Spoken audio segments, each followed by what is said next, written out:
जल अग्नि वायु आकाश से बना है। ये पांचों महाभूत यदि निर्जीव होते तो जीव वाला शरीर कैसे बन जाता? ये देखो मॉडर्न साइंस की सबसे बड़ी भूल है जिसका करेक्शन चल रहा है। अब जो उच्च कोटि के वैज्ञानिक हैं इसको करेक्ट कर रहे हैं कि नहीं, ये बड़ी भूल हुई कि हमने मिट्टी को निर्जीव समझ लिया, जल को निर्जीव। ये सभी देखो सृष्टि में कुछ भी निर्जीव नहीं है, सब सजीव है, लेकिन सबकी अवस्था अलग अलग है। हमारी अवस्था है कि हम अपने आप को स्थानांतरित कर लेते हैं, एक जगह से दूसरे जगह चले जाते हैं। पेड़ों के पास वो सुविधा नहीं है, वो एक जगह पर खड़े रहने वाले। वायु है, स्वतंत्र है, कहीं भी घूम सकता है। वायु अगर निर्जीव हो तो घूमेगा कैसे? पानी यदि निर्जीव है तो पहाड़ से नीचे गिरेगा कैसे? अग्नि यदि निर्जीव है ऊपर उठेगा कैसे? इस सृष्टि का एक एक कण सजीव है, और ये भूल जो मॉडर्न साइंस ने किया है आप मत करो। इसको लेके बाहर जाओ आप। हाँ, इसको बाहर जाओ और बाहर से श्रवण करो, सुनो। तो ये भूल आप मत करना। ये जो पंच महाभूत पूजा में पांचों जो शुद्ध तत्वों को हम रखते हैं, शुद्ध मिट्टी तत्व के रूप में गोमय को रखते हैं, अग्नि प्रज्वलित करते हैं, जल रखते हैं, यहां पर वायु सर्वत्र है और आकाश भी सर्वत्र है। तो इन पांच महाभूतों की साधना इसलिए करते हैं ताकि हमारे बीच, मेरे बीच और मरीज के बीच ये रहें, और जो विकृत ऊर्जा मरीज का है वो ये महाभूत झेलने हम तक ना आए।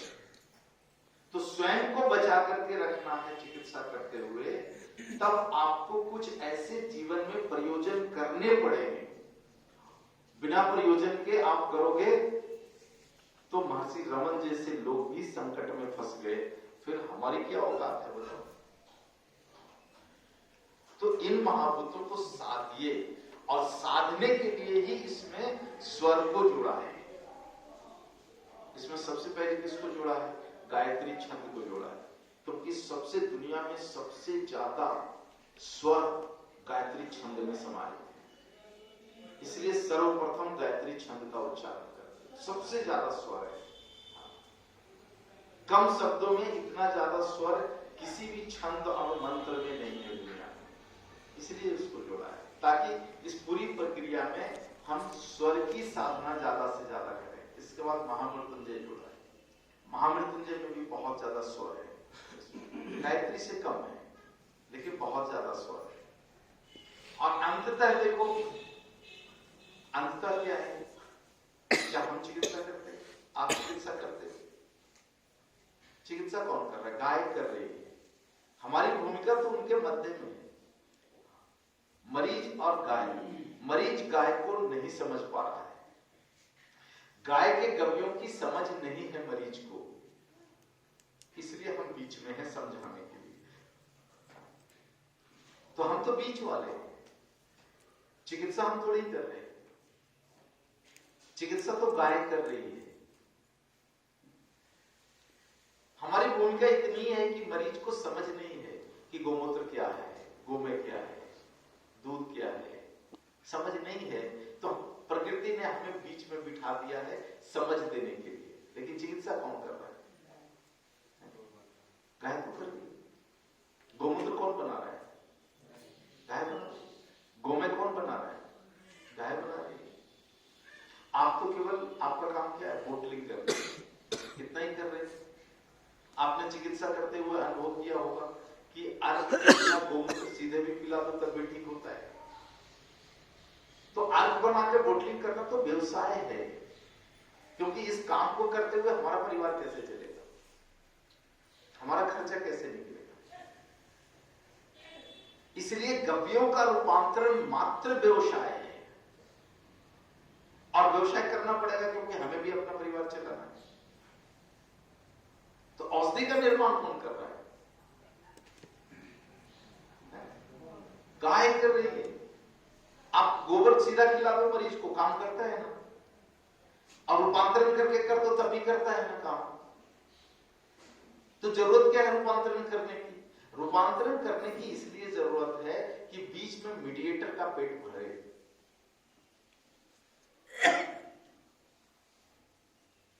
इतनी ही आवश्यकता है। तो चिकित्सा कौन कर रही है? गाय। तो गाय को बिना साधे हुए आप कैसे कर सकते हो चिकित्सा? आपकी कही हुई बात, हमारे मन की भावना को अगर गाय नहीं समझ पाती है तो गाय कैसे ठीक करेगी? इसलिए गाय के साथ संबंध जोड़ना बहुत जरूरी है। ये देखो, दूसरे थेरेपी जैसा नहीं है, एलोपैथी जैसा नहीं है कि रॉ मटेरियल कहीं से आया, मैन्युफैक्चरिंग कहीं हो गया, है ना, और दुकान कहीं है और डॉक्टर कहीं बैठा हुआ है, डॉक्टर ने लिख दिया, उसको भी पता नहीं है। एक एलोपैथी डॉक्टर से पूछ लो कि उनके जो बेसिक दवाई है उसका कंपोजिशन क्या है, नहीं बता सकता। मेन चीज बता देगा कि इसमें ये केमिकल मिला हुआ है। टोटल कंपोजिशन एक भी डॉक्टर नहीं बता सकता। वो बोलेगा मेरा विषय नहीं है, ये विषय तो फार्मेसी वालों का है, फार्मास्यूटिकल वालों का है, उनके मत्थे थोप देंगे। ये तो इसका टोपी उसका, उसका टोपी उसके सर पर, ये बिठाने वाली केवल बात है। लेकिन आपके पास क्या है? आपके पास ऐसा है क्या? आपको पता होता है ये जो गोमूत्र जो मरीज को हम दे रहे हैं वो किस गाय का है और वो गाय कहां पर चरी हुई है, और जहां पर चरी हुई है उस क्षेत्र में कौन कौन सी वनस्पतियां हैं, यहां तक आपको इसका ज्ञान होता है। और इसीलिए देखो ये पूरा जो फ्रेमिंग किया है पंचगव्य चिकित्सा विज्ञान का, वो इसी आधार पर किया है कि सभी गविसिद्धों को गाय के सानिध्य में रहना ही चाहिए। आप अगर इसकी चिकित्सा एलोपैथी के ट्रैक पर अगर शुरू कर दोगे तो वो रिजल्ट नहीं मिलेगा। जो रिजल्ट आपके स्वयं की गाय से, स्वयं के द्वारा बनाई हुई औषधि से जो रिजल्ट मिलेगा, वो रिजल्ट नहीं मिलेगा। तो आपको गाय के पास जाना ही है, गाय को आपको लाना ही है। मैं तो देखो जो परिकल्पना करता हूं आप सभी लोगों के लिए, सारे गविसिद्धों के लिए, वो यही परिकल्पना मैं करता हूं कि आप अपने जिंदगी की जो पूरी कमाई है वो जमीन खरीदने में लगा दो। ये सौदा कभी भी नुकसान का नहीं होगा। जो भी स्टेबल चीजें हैं बेच बाच के सबसे पहले जमीन खरीदो। कल सब कुछ मिलेगा, जमीन नहीं मिलेगी, ये जान लो। और जितना बड़ा जमीन खरीदना है खरीदो, ये पूंजी कभी नहीं डूबने वाली है। पूरे भारत में एक ही संकट है कि कल जब आपकी आवश्यकता पड़ेगी तो जमीन नहीं मिलेगा। अभी भी हाथ से समय निकल गया है, जमीनें बहुत महंगी हो गई है, लेकिन अभी भी थोड़ा बहुत बचा हुआ है। तो आप अपने जिंदगी की पूरी कमाई जमीन खरीदने में लगा दो। जमीन है तो कल गाय आ जाएगी, और कल गाय आ गई और जमीन नहीं है तो कुछ नहीं कर पाओ। और पूरे भारत में एक ऐसा हेल्थ टूरिज्म डेवलप करवाओ कि आपकी अपनी जगह हो, उस जगह पर अपनी 5-10 गाय हो, और उस जगह पर चिकित्सालय हो। चिकित्सालय मेट्रो सिटी में खुले, कोई आवश्यकता नहीं है। प्यासा व्यक्ति ढूंढ लेता है कि जंगल में कहां पर कुआं है, कुआं कर फूट करके शहर में नहीं आता। जो मरीज है जिसको ठीक होना है वो ढूंढ लेता है कि किस पहाड़ पर कौन साधु बैठा हुआ है जिसके आशीर्वाद से मैं ठीक हो सकता हूं, और वहां कैसे भी यह प्रक्रिया वो चला जाता है। आप पारंपरिक वैद्यों की श्रृंखला वाले लोग हो। आपको चौराहे पर दुकान खोलकर बैठने की कोई आवश्यकता नहीं है। आप तो वहां बैठो जहां संसाधन है, और संसाधन में 2 चीजों की जरूरत है। एक जमीन, स्थान बड़ा, क्योंकि आपको गाय नहीं, और दूसरा गाय। तो जहां पर स्थान है और जहां पर गाय है वहां बैठो, मरीज तो वहां आएगा। चलते हैं। आप देखो मैं कहां बैठा हूं, भारत का दक्षिणी छोर, नहीं आपके यहां से 2000 किलोमीटर है, और वहां भी ऐसा नहीं कि स्टेशन से सीधा पहुंच जाएगा। हाँ, हमारे यहां आने के लिए सोचना पड़ता है लोगों को। आप अगर बैठो मेरे चिकित्सालय में कहां से लोग आते हैं, और अब तो मैं चेते को चेन्नई चिकित्सालय में बैठता ही नहीं, मुश्किल से 1-2 दिन बैठता हूं, बस वो राजीव भाई का स्थान है, उन्होंने वहां इतने लोगों की चिकित्सा की, इसलिए उस चिकित्सालय को जीवंत रखा। नहीं तो देखो 150-200 दिन तो प्रवास में लग जाता है, इसके बाद फिर कक्षाएं होती है, तो मैं कहां चिकित्सालय में बैठ पाता हूं। तो लोग क्या करते हैं, पुस्तकग्रह आते हैं। अब पुस्तकग्रह आना कितना टिपिकल काम है, ये जो आए हैं उन्हीं को मालूम है। आप चेन्नई सेंट्रल आओगे, वहां से ट्रेन पकड़ोगे, वालाजाबाद आओगे, फिर वहां से ऑटो पकड़ोगे, तब आओगे, देखो कितने लोग आते हैं चिकित्सालय। तो आप ये तो निकाल ही दो दिमाग से कि आपको चौराहा पर बैठना है। एक भी पारंपरिक वैद्य चौराहे पे नहीं बैठता, वो कहीं अपने गांव में अपने घर में बैठा रहता है सारे संसाधन को लेकर। जिसको ठीक होना है वो आएगा। देखो कोई किसी का हक नहीं छीन सकता। एक कान में एकदम बात बैठा है, पंचगव्य चिकित्सा इतने लोगों को 8-10 हजार लोगों को हमने सिखाया, आपको प्रेरित करके, डांट के, फटकार के, कैसे भी कर करके खड़ा करने की कोशिश करता हूं। यदि मैं ये सोच लूं कि इतने लोगों को सिखा दूंगा तो मेरा धंधा कैसे चलेगा? सही बताओ। लेकिन मुझे विश्वास है प्रकृति ने मेरे भाग्य में जितना दिया है उसको आप नहीं छीन सकते। चाहे मैं ये ज्ञान दुनिया को बांट दूं, मेरे भाग्य में जो है मिलेगा। प्रकृति ने आपके भाग्य में जितना धन दिया है मिलेगा। आपको मिलजुल करके काम करने में, ज्ञान को बांटने में बिल्कुल कंजूसी नहीं करना चाहिए। कोई हक नहीं छीन सकता, वो प्रकृति का दिया हुआ है, आपसे नहीं ले जा सकता कोई। और अगर चोरी कर लिया, लूट कर लिया, झूठ बोल के ले लिया, तो इस जन्म में नहीं तो अगला जन्म में उस पर 2-4 सुन्ना लगा करके वापस देना ही पड़ेगा। ये देखो क्रय विक्रय वाला चीज ही नहीं है।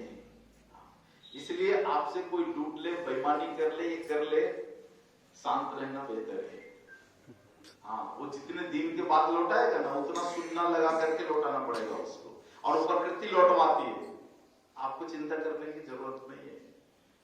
तो ये कई मैं देखता हूं कविशिद्धों को ये चीजें रहती है दिमाग में कि भाई मेरे गांव में एक और गविशिद्धर बन गया तो मेरी दुकानदारी आदि हो जाएगी। मैं तो कहता हूं अगर बाजू में एक और गविशिद्धर आ गया ना, गारंटी देता हूं आपकी दुकानदारी दुगनी हो जाएगी। अभी देखो फरवरी में मैं गया महाराष्ट्र में, एक जगह है ब्रह्मपुरी, जहां पानी के ऊपर सर्वे वाला जो बात आपसे मैंने कई बार शेयर किया है। आपका राजगीर से छोटा जगह है ब्रह्मपुरी। राजगीर तो बहुत बड़ा है। मैं तो 50 साल के बाद राजगीर आया। 50 साल पहले आया था माँ के साथ बचपन में, वो कुंड में स्नान करने के लिए आया था, मुझे थोड़ा थोड़ा याद है। तो 50 साल बाद में राजगीर आया हूं, तो भी जो राजगीर को मैंने पहाड़ से देखा, राजगीर से बहुत छोटा जगह है ब्रह्मपुरी। वहां पर कम से कम मैं बता रहा हूं कि 25 क्लिनिक चलते हैं गविशिद्धों के, प्रोफेशनल क्लिनिक। एलोपैथी के हॉस्पिटल के सामने, कोई होम्योपैथी हॉस्पिटल के सामने, हाँ पूरा बोर्ड लगा कर प्रोफेशनल चलता है। 25 कम से कम होंगे वो छोटे जगह में। तो अभी वहां पर महाराष्ट्र का राज्य स्तरीय सम्मेलन में सब लोग आए, सारे आए, एक भी बंदा छूटा नहीं, सब क्लिनिक बंद करके आए। सबसे पूछा भैया आप इतने छोटे जगह में 25 लोग बैठ के वो दुकान लेकर के, आपकी दुकान कैसे चलती है? बोले हम सबकी अच्छी चलती है। तो ब्रह्मपुरी में कितने लोग बीमार हैं भाई जो सबकी अच्छी चलती है? बोले ब्रह्मपुरी वाले कहाँ आते। हाँ ये तो नागपुर वाले आते, चंद्रपुर वाले आते, दूर दूर से आते, ये कहते कि वहां बहुत सारे कवि सिद्धों की दुकान है, कोई ना कोई बढ़िया डॉक्टर मिल जाएगा। सारे कवि सिद्ध खुश है। आप एलोपैथी वालों को देखो, एक एक गली में 3-3 डॉक्टर बैठते हैं, एक दूसरे का गला देखते हैं क्या? लेकिन मैं कवि सिद्धों में देख रहा हूं, कई कवि सिद्धों में ये एक दूसरे का गला रेतने के लिए आप तैयार हो जाते हैं। ये अगर खोल लिया मेरी गली में तो मेरे दुकान का क्या होगा? तो देखो, इस संसद से बाहर निकलो, जितना ज्यादा आपके आउटलेट खुलेंगे आपका धंधा उतना बढ़ेगा। ये संकीर्णता से बाहर निकलो। आज एलोपैथी के क्लिनिक इतना ज्यादा इसलिए चलते हैं कि हर गली में 4 है। आदमी को एक जगह संतुष्टि नहीं होती, दूसरे में घुस जाता है, दूसरे में नहीं होती, तीसरे में घुस जाता है। आपके पास तो ऐसा नहीं है, आपके पास घुसेगा तो आपके पास ही रहेगा।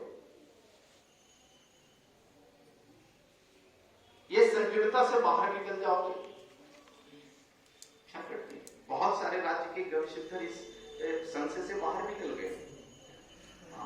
अब देखो, तेलंगाना में सबसे ज्यादा पंचगव्य चिकित्सा पर काम करने वाले कवि सिद्ध तेलंगाना में है। वहां लगभग 2800 कवि सिद्ध हैं अकेले तेलंगाना में, और मैं समझता हूं 2800 में 150 की क्लिनिक है। 2800 में 150 की क्लिनिक है।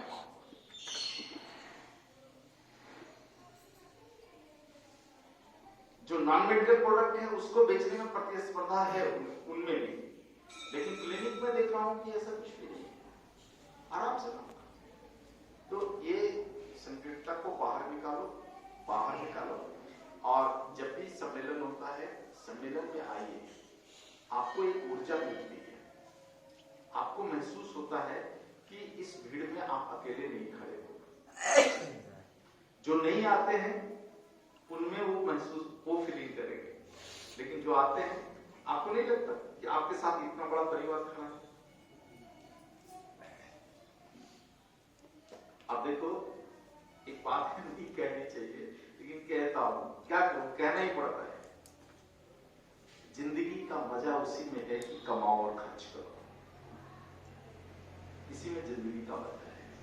कमाओ और जमा करो में मजा नहीं आता। सही बात। अच्छा कमाओ और अच्छी चीजों में खर्च करो, तो जिंदगी का मजा है। वर्ष में एक बार महासम्मेलन होता है, आओ महासम्मेलन में। खर्चे होते हैं, 10,000 रुपए लग जाता है एक व्यक्ति को महासम्मेलन में करने, लेकिन आओ, पूरा भारत आपके साथ जुड़ता है, हर भाषा के लोग आपके साथ जुड़ते हैं। आपको एक साहस मिलती है कि मैं बिहार में अकेला नहीं खड़ा हूं, पूरा भारत खड़ा है इस विषय को लेकर। और ये जो ऊर्जा मिलती है उसकी कोई कीमत नहीं आती जा सकती। आपको नए विषय मिलते हैं,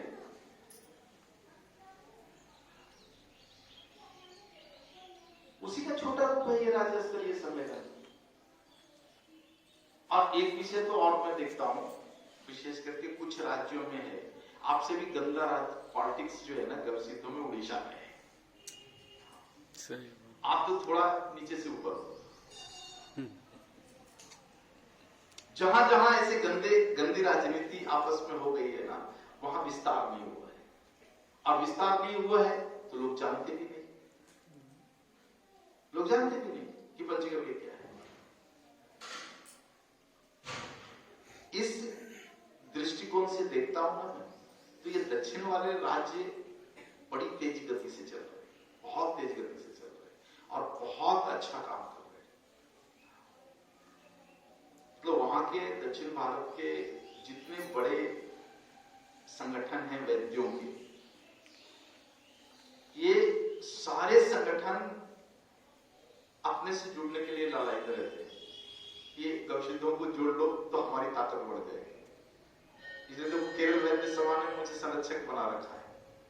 कितना पुराना संगठन है, लेकिन उनको एक चीज लगता है कि जो पहुंच गव्य सिद्धों के पास है हमारे पास नहीं है। मैं तो केरल में सिमट करके रह गया, तो उनको लगता है अगर इनसे जुड़ गए तो ये तो पूरे भारत में फैले हुए लोग हैं, भले बिखरे हुए हैं लेकिन पूरे भारत में फैले हुए। ऐसे जितने भी बड़े बड़े अपने साथ एक मंच पर खड़ा है। अभी राष्ट्रीय पारंपरिक वैद्य सम्मेलन जो हुआ उसमें देखिए हमने ताकत की, पारंपरिक वैद्यों की कितनी ताकत है। सबसे जो स्ट्रॉन्ग यूनिट है ये कर्नाटक का है, सरकार को हिला देते हो पारंपरिक वैद्य जिनके पास कोई डिग्री नहीं है। आपके पास तो एक डिग्री भी है, आपके पास तो एक आधिकारिक पत्र भी है।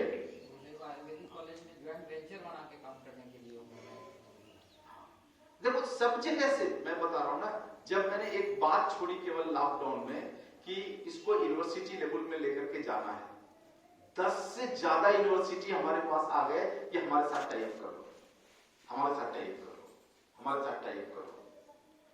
मेरा भी मन हुआ कि चलो एक टाइप कर लेते हैं। 2 यूनिवर्सिटी तो मैंने तय भी कर लिया, फाइनल उनके वीसी से बात हो गई, सारी चीजें हो गई कि चलो आप जनवरी के साथ आपके साथ टाइप करेंगे। लेकिन फिर ठंडे दिमाग से इसका जब अध्ययन हमने किया तो लगा कि ये टाइप करना खतरनाक काम है।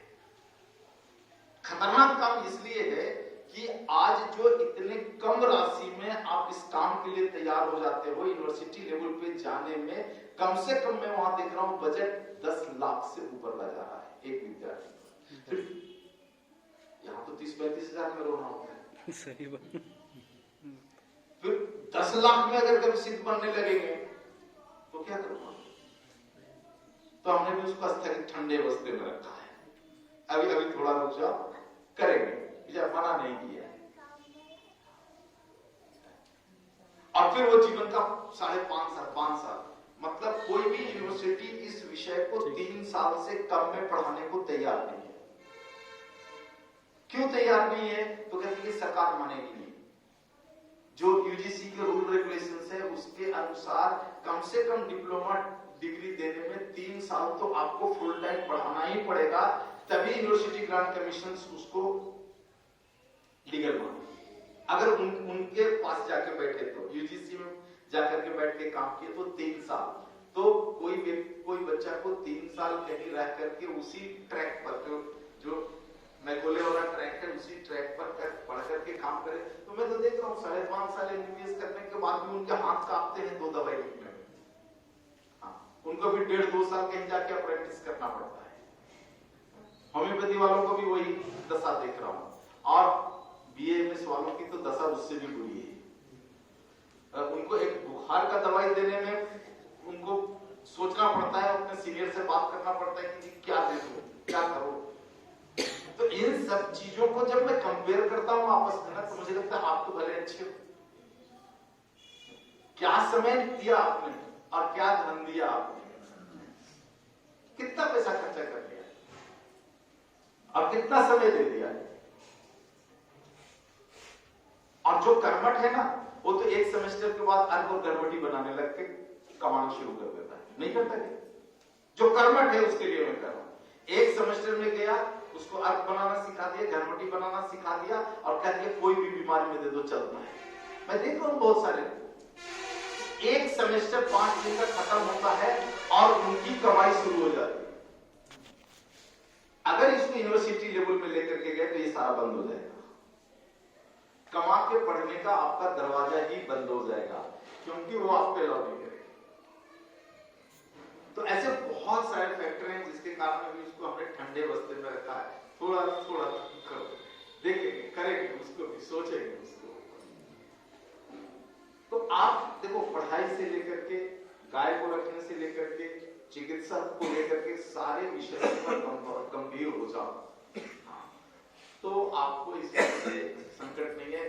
मेरे नजर में तो 2-4-5 लोग ही हैं जो लगता है कि पूरी तरह से कर रहे हैं। एक सुषमा बहन, इनका देखता हूं मैं, हाँ, और नहीं तो मुझे लोग दिखा देते हैं।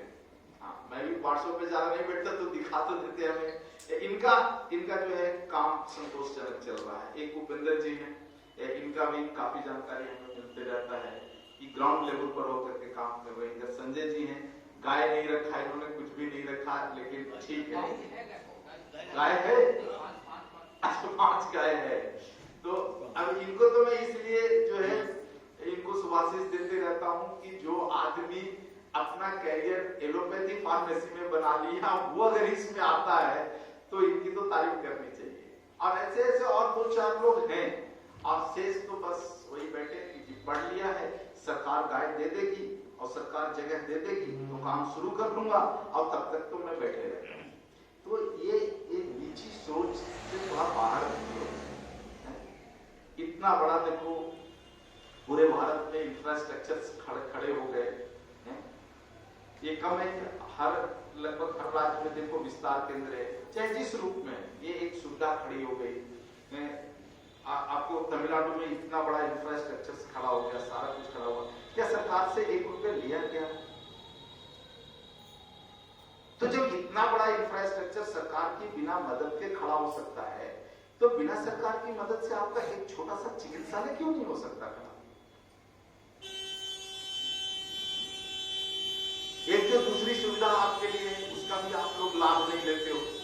दूसरी सीधा सुविधा जो है आपका अप्रेंटिस वाला है कि आप किसी भी केंद्र पर चले जाओ, आपको निःशुल्क अप्रेंटिस की व्यवस्था है। लेकिन आपको लगता है कि अब वहां चल जाऊंगा। अब देखो कुशवाहा जी बार बार कहते हैं गुरु जी कोई अप्रेंटिस के लिए नहीं आता है। क्यों नहीं जाते हो आप? मन में कौन सा विकार भरा हुआ है जो आप अप्रेंटिस के लिए नहीं आते हो? अरे 5.5 साल एमबीबीएस पढ़ने के बाद भी वो 1.5-2 साल जाके अप्रेंटिस करता है किसी अस्पताल में, तब जाकर के उसकी हिम्मत होती है क्लिनिक खोलने की।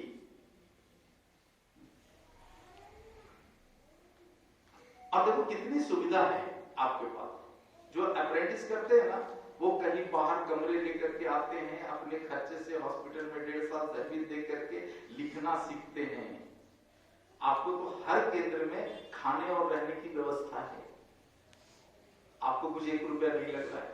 अब हमारे यहाँ भी देखो वहां 3-4 बच्चे तो कभी नहीं रहते हैं, इतने बड़े में 350-400। लॉकडाउन में भी देखो 250 लोग विषित हुए लॉकडाउन के काल में भी। लॉकडाउन नहीं था तब 450-500 प्रति वर्ष का रहता था एवरेज। लॉकडाउन में एवरेज आधा हो गया। इतने साल में अगर 250 लोगों को भी तैयार करता हूं मैं, तो उसमें से 3-4 लोग ही हर साल अप्रेंटिस के लिए आते हैं। अब देखो ना, सीखो। जिन लोगों ने अप्रेंटिस किया है, आप देखो उनका व्यक्तित्व कैसे लिखा कर गया है। तो आप समय नहीं दोगे, पैसा तो लिया ही नहीं जा रहा अप्रेंटिस के लिए। समय केवल देने की बात है। आदमी को कर्म तो आदमी को करना ही चाहिए, कर्म तो करना ही चाहिए। कर्म से अगर भागोगे तो काम नहीं होगा। अब आपके लिए भोजन रहने की व्यवस्था है, तो फिर वहां पर बैठ के करो क्या? शेष समय में सेवा देने में तकलीफ क्या है? और आप वहां पर नहीं या किसी भी केंद्र पर सेवा देते हुए नहीं सीख सकते, तो घर में गाय की सेवा क्या कर लो? तो थोड़ा देखो, दिमाग को साफ करो। दिमाग को साफ करोगे, जिन लोगों ने दिमाग को साफ किया है उनका काम बहुत तेजी से चल रहा है। भैया मोबाइल तो बंद कर देना। मैं इतना बड़ा इंफ्रास्ट्रक्चर लेके बिना मोबाइल के आपके सामने बैठा हूं, मुझसे ज्यादा गरज आपको सीखने की है, लेकिन आपको मोबाइल का मोह नहीं छूट रहा है, तो कर लोगे क्या?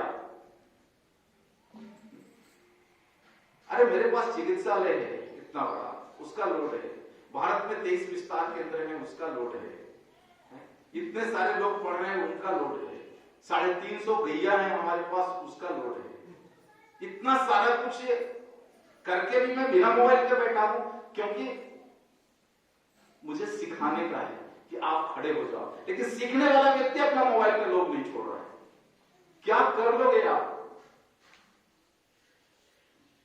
ये देखो छोटी छोटी बातें हैं ना, मैं बोलता हूं तो चुभता है आपको, लेकिन यही छोटी छोटी जो बातें हैं, इन पर अगर आप विचार करोगे ना, तभी आप बड़े होकर के खड़े हो जाओगे।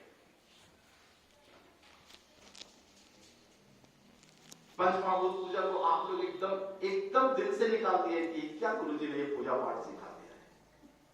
जब कोई बीमारी आपके ऊपर ट्रांसफर होगा ना, तब पता चलेगा आपको। किसी की दिल से चिकित्सा कर दी ना, ट्रांसफर हो जाएगा आपको। और आपके पास अगर साधना नहीं रहेगी तो उड़ेगा नहीं, ये पंचमहाभूत लेंगे नहीं आपसे, आपके शरीर में ही रह जाएगा। जैसे 2 उदाहरण आपको बताया। देखो, इस पूरे पाठ्यक्रम के प्रयोजन में जहां तक प्रकृति ने मुझे ज्ञान दिया है, एक भी बेकार की चीजों को हमने नहीं जोड़ा है, एक भी बेकार की चीजों को नहीं जोड़ा है। मेरा 28 साल का परिश्रम लगा हुआ है इसको फ्रेम करने में केवल कि पंच महाभूतों को साधने के लिए हमें कौन कौन से सूत्र लेने चाहिए, कौन कौन से श्लोक लेने चाहिए, कौन कौन सी प्रक्रिया होनी चाहिए, कौन कौन से पात्र होने चाहिए, क्या होना चाहिए। 28 साल इस पर काम किया, तब जाकर के इन चीजों को फ्रेम किया कि इसकी साधना से अपने शरीर के ऊपर कोई रोग नहीं आएगा। लेकिन आपको एक सरल रूप में मिल गया, इसलिए इसका कोई वैल्यू नहीं है आपके पास। आप करो, ये साध लोगे ना, आपके हाथ से दिया हुआ मात्र राख कुछ भी कर सकता है। अंततः किसी भी औषधि में तरंग ही है। आपको पढ़ाया, फिर से पढ़ा दे रहा हूं। हमारी जो समझ है सौरमंडल तक है, और सौरमंडल के सबसे ऊपरी छोर में कौन है? ब्रह्म ऊर्जा, जिसको बोलते हैं कॉस्मिक एनर्जी।